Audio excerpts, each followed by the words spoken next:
Well, New South Wales Ambulance is set to have the largest paramedic workforce in Australia. The state government is promising a boost of almost 2,000 extra staff to improve response times and staff shortages under this year's budget.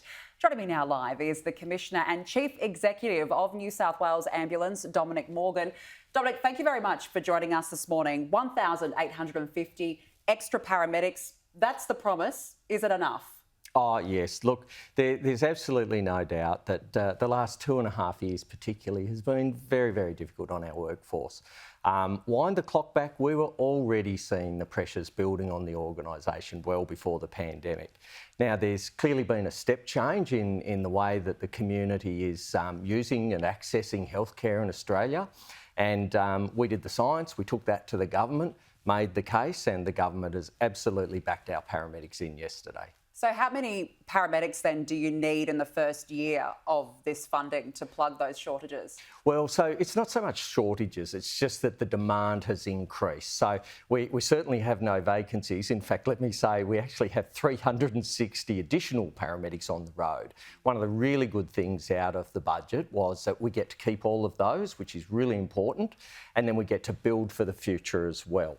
So the whole program is actually built out and laid over 4 years, and this is really important for us as an organisation because you can imagine it's super important to bring our interns in who are graduating from university, but it's equally as important that they get good training officers and they get good mentoring and development, because even when the program's finished, we've got to have a really good, high quality ambulance service for the community. So as a general rule, to give you some insight, we would probably get around 900 to 1,200 applicants from university-trained graduate paramedics every year. We are not going to have any trouble to get the right people in place to fill this commitment from government. Well, that must be comforting to you. You mentioned demand, though. How many 000 calls are you every day? Every day. We are being literally inundated.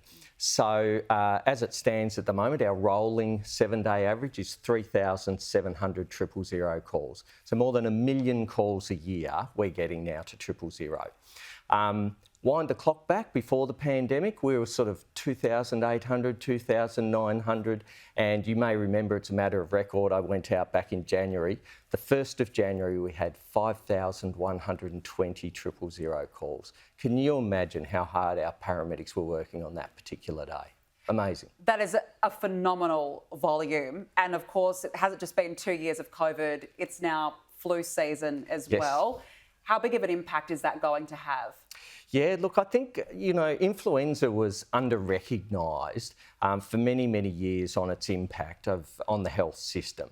We always knew that we would get busier during winter.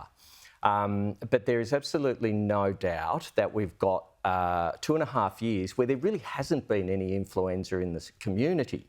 And that means that our society's ability to defend against it deteriorates over time. So we are bracing ourselves for the impact of potentially additional waves of Omicron and additional waves now of the flu season. The best message I can give you is go out and get vaccinated against both. Just in terms of the extra paramedics, are you surprised that it's taken this long for the state government to give you some funding here? No, look, I was only looking at the data the other day. I mean, internally, we knew that it was building. But I think the media has become used to seeing, we talk about status alerts in New South Wales Ambulance. And you can see up until pretty much the Delta outbreak last year, it would sort of go along and there were some bumps, and it has gone through the roof, Danica. It has absolutely gone through the roof, and you can see it on a page. And it was that sort of science that really made it clear that there was no capacity in the organisation. And if you measure how quickly you get to a life-saving emergency, we were always doing pretty well. But really, it's everybody else's experience of us count as well. And we took that to government and they listened. No mention of a pay rise, though. Do you think that unions will continue their strikes? Oh, look, what I was most buoyed about yesterday at the press conference, the Treasurer made some comments about having more to say about that in the coming up to the budget. So obviously as the organisation we don't have any input into what the state government policy is on wages, but his language certainly gave me a degree of hope that they'll deal with that issue in the budget. OK, we are expecting a press conference from the Premier about that this morning. Dominic Morgan, thank you very much for joining us. Absolute pleasure, Danica.